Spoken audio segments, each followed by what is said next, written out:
Yeah. Hi, everyone. It's July the 13th. It's a Saturday. And I wanted to make this video because I've been getting a lot of emails that show up from very disturbed, traumatized, confused people. And I understand, in a sense, why they're reaching out to me. They hear an interview, they hear some of the concepts of what I'm saying, and they feel that I must be able to help them. That I have a solution for their deep suffering, and not really. And that's why I want to make this video, to kind of put into perspective some of the really foundational concepts way before you ever get to exit the cave ideas. I've tried in the past to respond to some of these mails, but generally they tend to get very angry with the response and say I'm belittling them or I'm not helping them, and I don't want to just ignore them, the emails either. That's not a good way to go. Someone is traumatized and obviously looking for help. And so I wanted to come up with a different presentation, you might say, so that some ideas around this could be a little more understood. I mean, in a sense, I can't help anyone in a state of years of suffering and trauma directly, right? I'm not a healer, or I'm not a magician. Yeah, I did spend time with Native Indian medicine people, but I wasn't really learning healing. They knew I was on a different path from any of that kind of work. And so I moved into totally different directions. But I wanted to lay down some foundational ideas. One of the foundational ideas is the understanding that this reality is suffering. Right? That's what it is. That's how it's been built. It's the key element as to what's going on here. One of the first problems is that a traumatized individual, someone who's going through a tremendous amount of suffering, particularly at a young age, which is when the matrix likes to really hammer the trauma possible, is a belief structure then gets created that the reasons it's happening is because it's my fault. Right? That's the key underlying principle that someone will be battling first off, is that it's my fault that it's happening. And 98% of the time, it's not. There are 2% of the time where we've actually truly done something where we literally did create a situation, but that's rare. Usually it's built right into the matrix. It's built right into the life script. It has nothing to do with you at all. And they like to throw out these ideas then, if something can't be directly linked to you through a story of your life, well, then it must be karma. It must be, this is what you did in a past life, and so that's why you're getting traumatized. And again, it's another fabulous way for the matrix to put the blame on you for what is actually the matrix responsibility itself.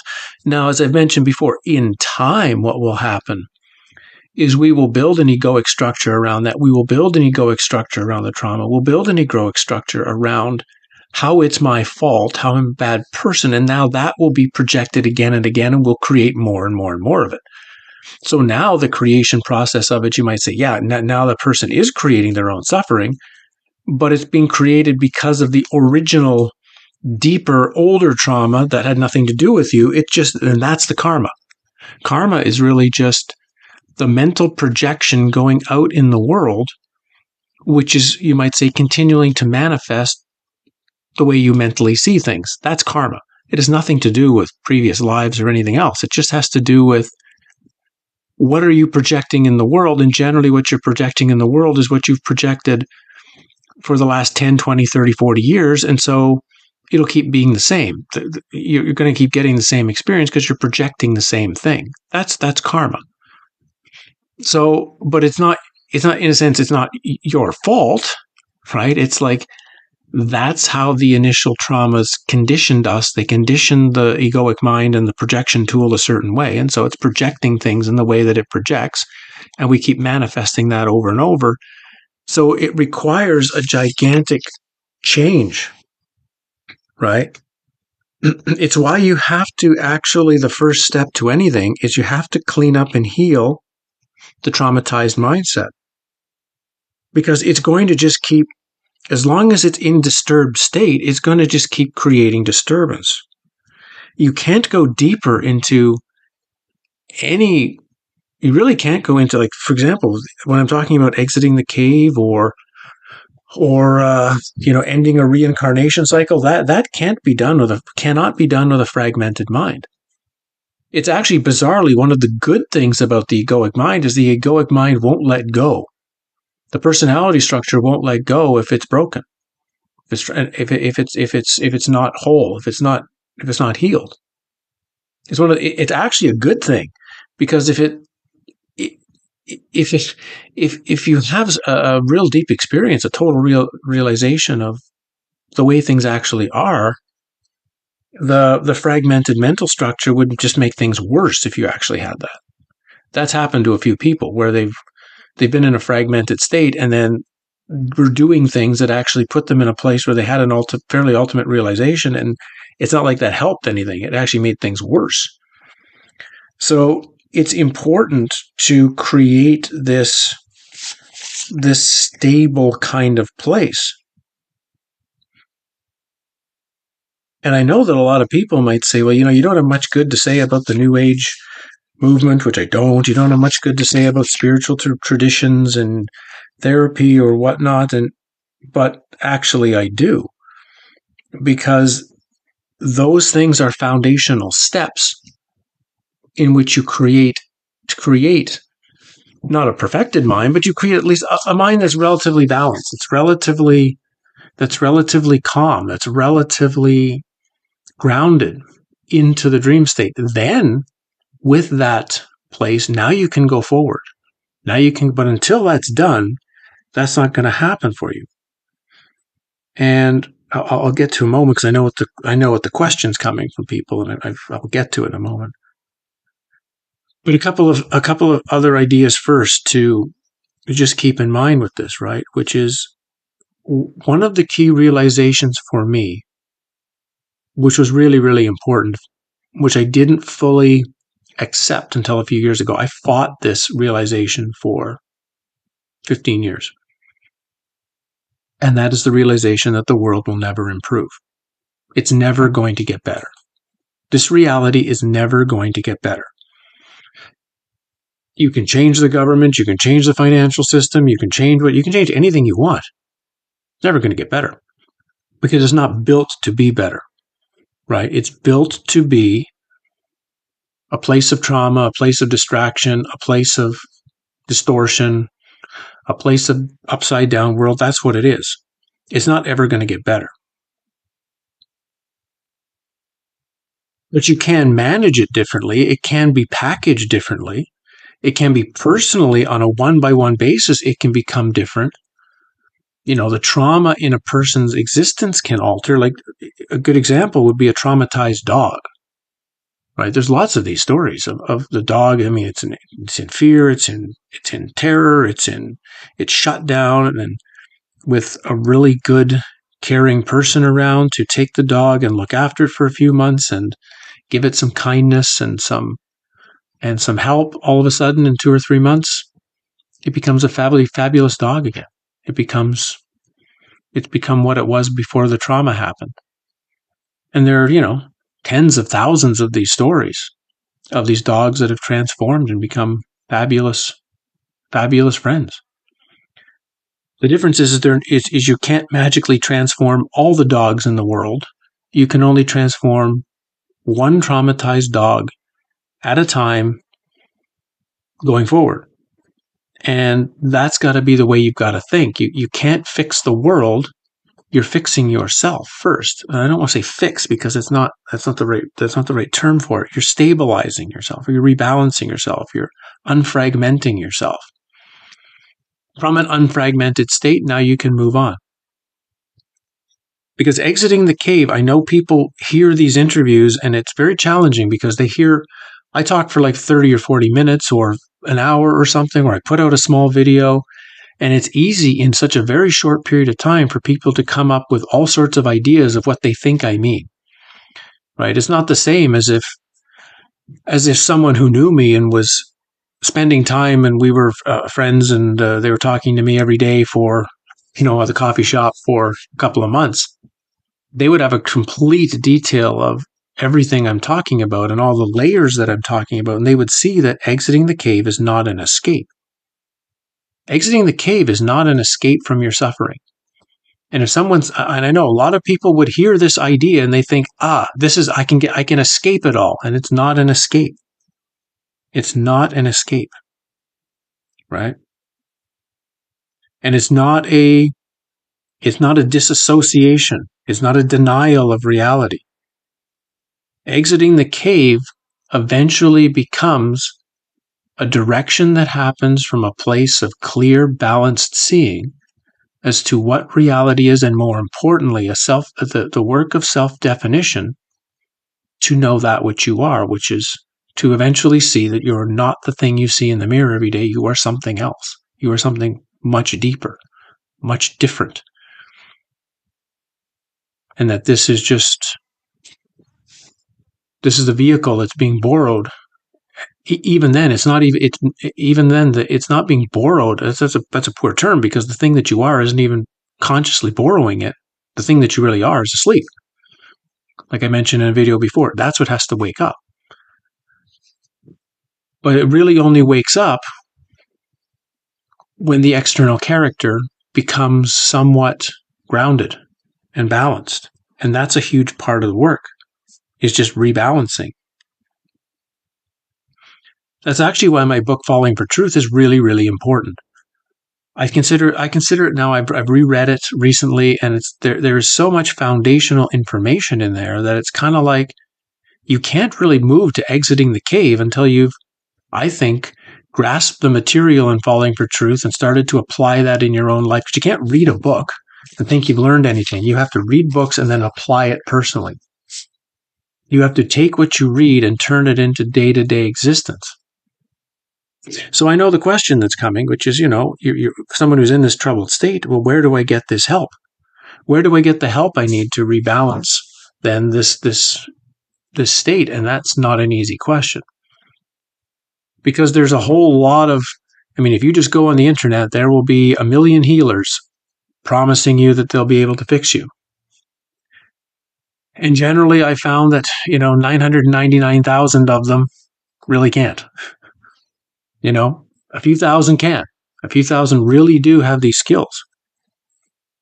Majority have very limited skills in what they can do. So how do you make a choice? How do you determine where you would even go? And the word I would use to look for, so if someone is looking for help in some way, great, look around. The word I would look for is integrity. Does the person you feel that you want to try doing some work with and seeing if they can begin the stabilization process, that's the word that they should embody in some manner, integrity. And it's a huge word, right? Because integrity covers all sorts of things, from honesty to a type of morality, a moral living, a type of courage, a type of clearness, a type of willingness to help other people when they can, an ability to use stillness as a part of their life, but certainly, honesty, courage. Those are words that fit so much into what the word integrity means. of course, it's a huge word. It's a massive word, but that's what you should be looking for with someone you want to do some healing work with. There's the interaction. This is what you want to look for in a real good healer to obtain some sort of balance. And it can take a while. It can take a while. Like, just because you can't just rush to somebody. And I was doing similar things when I was in the midst of my illness. When I was in the midst of my illness many years ago, and I understand it. You get desperate. Like, you just get desperate because you're in so much pain. You're on the edge of the cliff, and you feel like you're going over. And you think, you hope, right? You throw in hope. It's going to be this one. This one can do it. This one. And every time, nope, not them. No, not them. Nope, not them. Thankfully, none of the ones I'd been seeing made anything worse. There's unfortunately some healers who really don't understand what they're doing, can actually create things that make them worse, which is why you really have to look into who you're working with. But thankfully, I did have a couple who, along the way, I knew from quite a long time ago and that I trusted. And they gave me a little bit of ability that I learned how to guide myself through the worst of it, the worst of the mess, how to just help track, because it's not like they waved a wand and fixed anything, right? We were able together to dig into linking points, again, just like I said, linking points into the old traumatic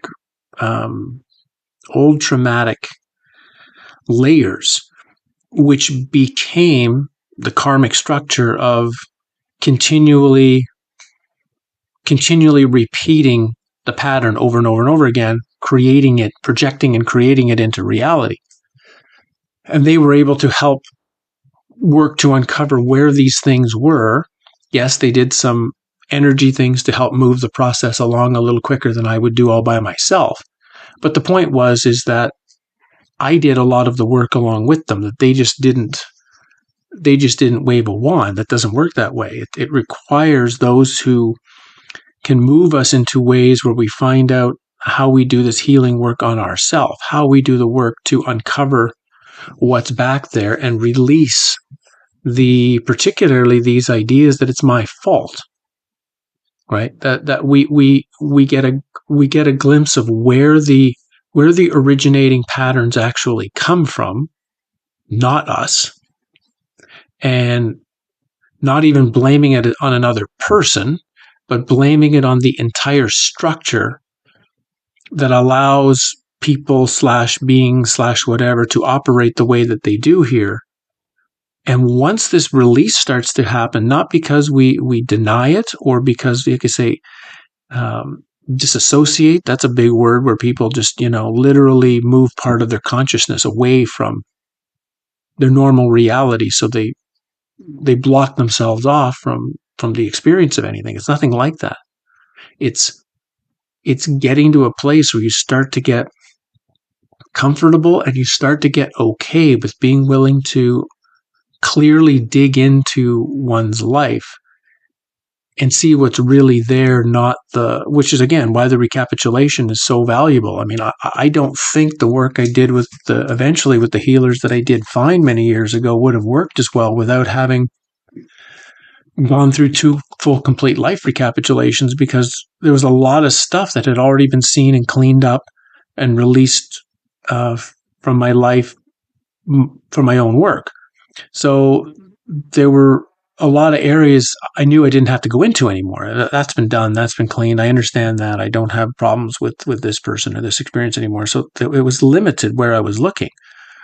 So things could become more like a laser focus of where the attention needs to go in these areas. So all of these things plays a role. That's why I say falling for truth. And a lot of the things that are in there are literally important foundational steps to take someone to the place of exiting the cave. Like, nobody should read the new book I'm writing, right, which is coming out soon, Exit the Cave 2. Certainly nobody should read it without having read Exit the Cave 1, and they really shouldn't be reading it without having read Falling for Truth. Because it's almost like a trilogy. of work. And the trilogy of work, just like any trilogy, you pick it up on book 3 and you're going to be lost. You have to have read it from the beginning. And in this case, you've had to have been doing some of the work from the beginning. Not that anyone needs to agree with what I say fully or do any of the recommendations. Again, it's just a package of, here's what I've done, here's how my life went, here's the challenges I had, here's some of the ways I dealt with it. What can be applied to you? And that's really all I can do, right? So it's so challenging when I get the kind of email that I get, and there's nothing I can do. There's nothing I can do beyond saying, like, there's some things that I did, and there's some places I searched, and there's some ways that I tried to work with what I was dealing with. A lot of them did nothing. A lot of them had no response for me at all, but I did them. And some other things did seem to have some work, or maybe the things that I did that wasn't really working did work later on. They just worked 10 years after I did them. I don't know. I can't necessarily say what created the change. Just like when someone's working with a traumatized dog, you can't say 6 months later what was the one thing that changed the dog from where it was when you first met it to where it's become. It's a whole lot of small little things that all became part of a package that allowed the total transformation of where something was into what it's become. So again, the idea is that, right, exit the cave is not an escape from reality. It's not an escape from the world of suffering. It's a call to say there's something beyond. There's something much beyond, but you've got to get to the point where you can fully acknowledge the reality that exists as it exists, not the way we wish that it was, but the way that it really is. And to honestly look at the thing that we are and become, again, honest with the way this thing really is and really has been and has really been the way it's been structured over the course of our life. Yeah, okay, so I've had traumatic experiences, which led me into all of the challenges and the illnesses and everything else. But a lot of people have had trauma way, way worse than me, right? Like really, really horrific stuff. And my stuff was hard enough to work through and to find help with and to find ways of going past it. And I came close to death a few times in just trying to deal with it. And maybe I'm 5 out of 10 on the scale, and there's people that are 9 out of 10 on the scale. So I get that there's levels of it that are way worse than I've gone through, which is why I can't necessarily. There's another thing that some people might be useful in some of these states, which is working with an actual qualified trauma expert, someone who actually deals with trauma victims on a day-by-day basis. That's for someone who's chosen that life career. In that respect, I have a lot of respect for someone who's doing that, because it is really, really, it's important and it's really difficult work. And of course, there'll be a lot of, we'll call them non-successes, right? Like you'll see 10 people and 5 you'll have success with, and 5 for various reasons you won't.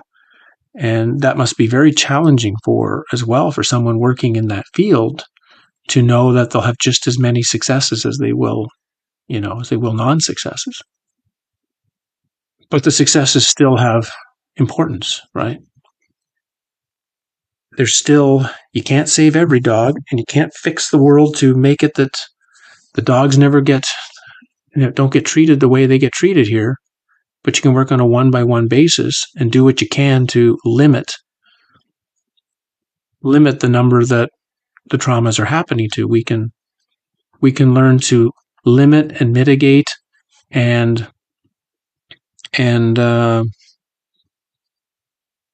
alter and transform somewhat some of the suffering reality within our projected range, which can't fix the place. Can't fix it. It's doing exactly what it was structured to do. So when I say exit the cave and I say, I'm going home, I'm not going to be here anymore, it's not really an escape because I'm not leaving this place. It's the realization that I was never really here because I was tricked to be here consciously. And then again, as my book will show, what exactly gets tricked to be in here? Not what you think it is. We like to put all sorts of labels and ideas on who we think we are that has this trick played, and it's nothing like that at all. That's the explanation of the trick is a trick in itself. By the time the book comes out, maybe you guys will understand more of what I'm going to present. But I wanted to share this with you because I didn't feel there was any other way of.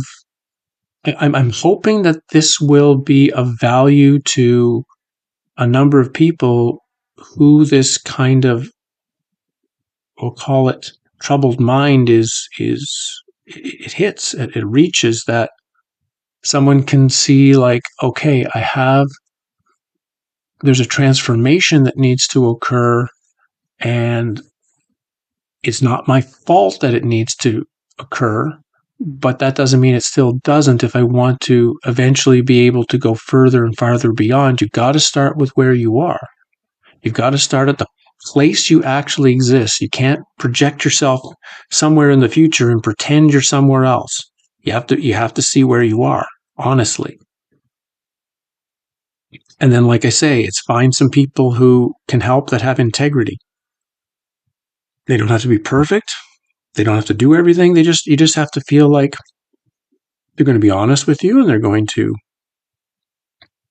share whatever little they have to share, and find ways that you can use it in your own life. So don't go looking for a magic wand. Look for those that can give you some understanding based on their own knowledge. And like I say, this is not my field, right? My field is the next stages after this. My field is what happens later on. What happens after all this is done, which is why I have very little I can ever share to anyone, because that's not my field. I have a lot of empathy for the creatures of the world, and empathy for myself for what this creature went through. But like I didn't fix it myself. I also needed assistance from others who had tools that I didn't have, who had seeings that I didn't have. So I hope this will be of value to some people. Don't come to exiting the cave material thinking you're going to escape your reality, think you're going to escape this world, thinking you're going to just disappear and go to some wonderful, higher, happy, heavenly place. That's all trap, right? That's all trap. It's all trying to make it seem like the pain and the suffering has some value to your greater overall trend, to your greater overall journey. And no, it's just creating suffering so that you will develop a egoic mind that'll project and stick you within the trauma. But you have to work your way out. You have to work your way out on a step-by-step basis. It's like you got to do step 1 and step 2. If you're caught in quicksand, there's a 5-step process of how you get out of the quicksand, and you can't do step 4 until you've done step 1. Right? I think step 1 is stop struggling, right? That if you struggle, the quicksand will take you down. So you have to kind of amazingly, immediately let go of the fear of the situation and immediately trigger on the I may be wrong on this, right? I haven't checked the whole quicksand thing, but I think it's something like that. Step 1 is you stop the struggling, and then I don't remember it. I think step 2 is you change your angle so that you're more in a swimming position. There's a whole lot of things. There's a step-by-step method of how you do it. And if you know the step-by-step method, you know, okay, you do step 1 first, and then once step 1 is done, now we go to step 2, now we go to step 3, now we go to step 4. It's the same with transforming one who's come out of a very traumatized existence or is in a traumatized existence. It's a step-by-step process. And it's beginning to understand what step are you in, right? What step are you in now? So where can you go to get help with that step? You don't need help for step 4 when you're at step 2, right? It's like step 2 requires one kind of help and guidance and assistance, and step 4 requires a different kind of guidance, and step 8 requires a different kind of guidance. And that's, like I say, I'm just sharing when I was in that really painful, very sick, ill place years ago. You don't think clearly because you're so, you're sometimes I was just like grasping at straws. This. I mean, I probably saw 50 different healers of every possible thing you can think of, right? From doctors to, like, from the Western medical system to acupuncturists, to shamans, to energy healers, to herbalists, to, I mean, everybody. Anybody who I thought had a possibility, I wound up seeing them. I spent a massive amount of money, seeing another one, with almost nothing ever happening. 50 different diagnoses, 50 different suggestions, and none of them worked.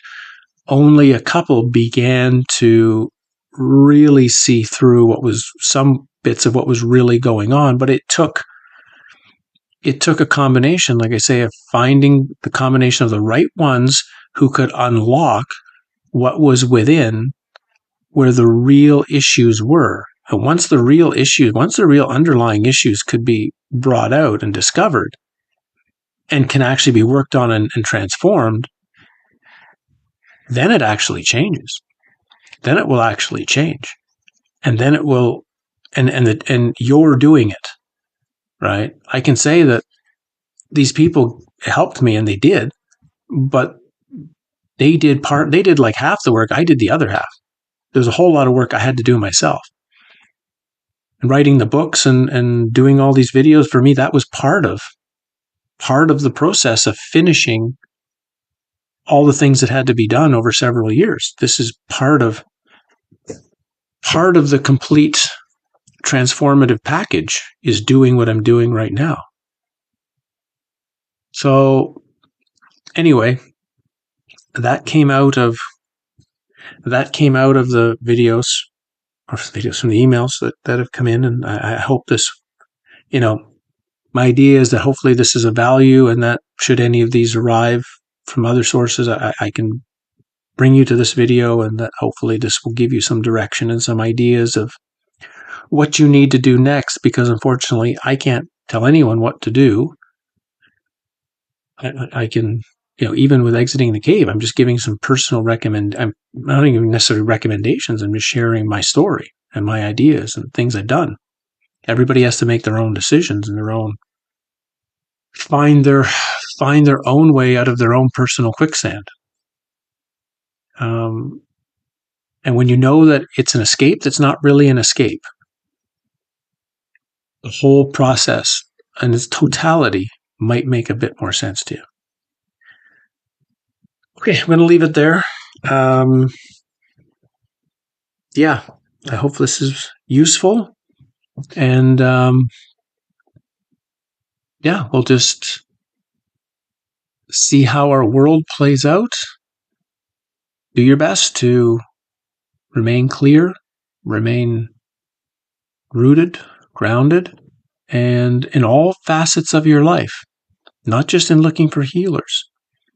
Find people who embody integrity. It's hard to find now, but there are those out there who embodies integrity. Those are the ones you want to spend your time with. Those are the ones that will be. And on the flip side, how can you become, more importantly, this is how I'll end this, more importantly, how do you become a creature that embodies integrity yourself? How do you work to find all of those key elements that make up what you feel integrity is? How do you become those yourself? And the more you become that, the more you'll probably find others with a similar integrity, the ones you really want to have as your friends. Best wishes out there, everybody. We'll catch up with you guys next month. Cheers.